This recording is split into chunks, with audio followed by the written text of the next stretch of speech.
I operate this farm in what I like to call a thinking farm model, a way to consider all of the implications of the decisions that we're making. I grew up in southern Vermont on a family homestead, but it was not a production farm in any way, shape, or form. And we just were sort of living on the land for our family. When I went to high school at a private school that's on a working farm, I fell in love with it. And I learned so much about being on the land, working with your hands, conservation ethic. It wasn't until I was most of my way through Dartmouth that I started to work at an organic farm and ended up working for 5 years as a lead manager there. And there was a farm for sale through the Vermont Land Trust, and here we are 13 years later, having really built a thriving business on this piece of land. It's always been sort of Norah's dream to run a farm the way nature exists. Here on our property, we would love to preserve everything as naturally as it could be, and yet there's a lot of hard decisions and a lot of discussion, and what we're trying to do is give it our best shot at conservation in this new era.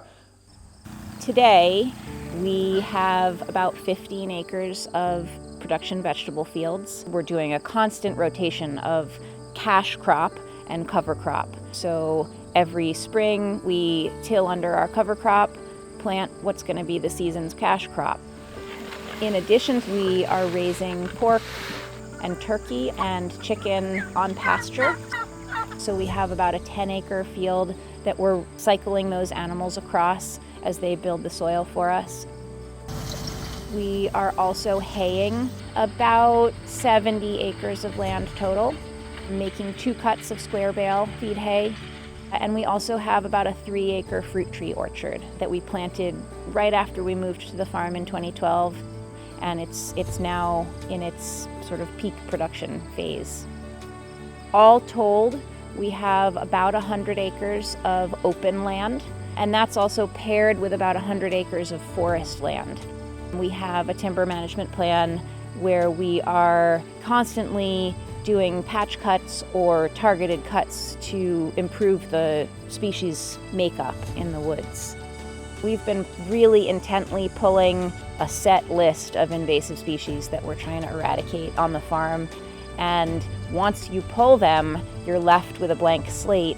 We're trying to plant woody perennials that are native to this habitat and also provide ecosystem services like food for animals, habitat, bank stabilization on the river. A lot of my evenings are talking with Norah about big picture stuff, thinking more holistically about how the big pieces of the farm fit together. I really love the CSA model. I think that this piece of land in particular is also very well suited to CSA. We have prime agricultural soil that is great for growing vegetables on, but it's not big enough to be a wholesale farm or an extensive row crop farm.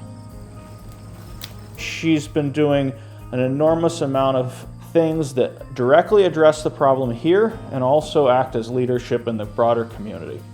If we can come up with a better method and inspire somebody else to do it and show how a little bit greater engagement with one's land can make a pretty big difference, I think that would be something we would aspire to. Since starting the farm, we've always had a goal of reducing our carbon emissions. In 2018, we sat down and made a pledge to reduce the farm's total carbon emissions by 90% over the course of 10 years. We call it our 90 and 10 pledge. We're putting up solar panels on all of our barn and farm crew housing roofs. We are insulating and weather sealing all of the buildings that we heat or cool. We are switching to electric equipment wherever possible. The other really exciting project that we've been working on is converting our propane burning greenhouses to a renewable energy source. For most of the energy needs at the farm, we have really felt that solar was the best option.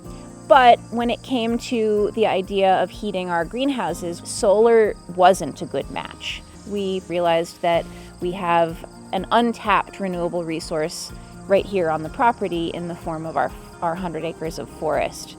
We received a grant to install a really state-of-the-art wood-fired furnace that's going to heat our greenhouses using wood chips from here on the property. And we're actually in the process of putting up a new greenhouse which will be primarily used for winter growing, that will be very well sealed and well insulated so that we can do more winter growing. To grow vegetables, you need sunlight, water, soil, and water is one thing that we can have some effect on. We have, over the past several years, dug irrigation ponds on the different parts of our property where the vegetables are growing so that we can actually irrigate through a drought like this. It has been really important for us to have our own source of water in the form of dug ponds instead of drawing from the river, where we know we're impacting the ecosystem pretty seriously at a time of year when the streams are already low.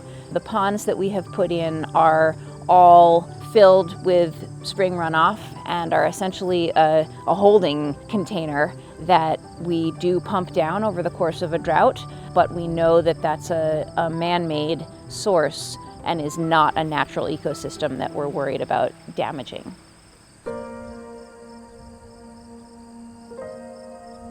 When I found out that we had won the award, I had a really strong sense of pride.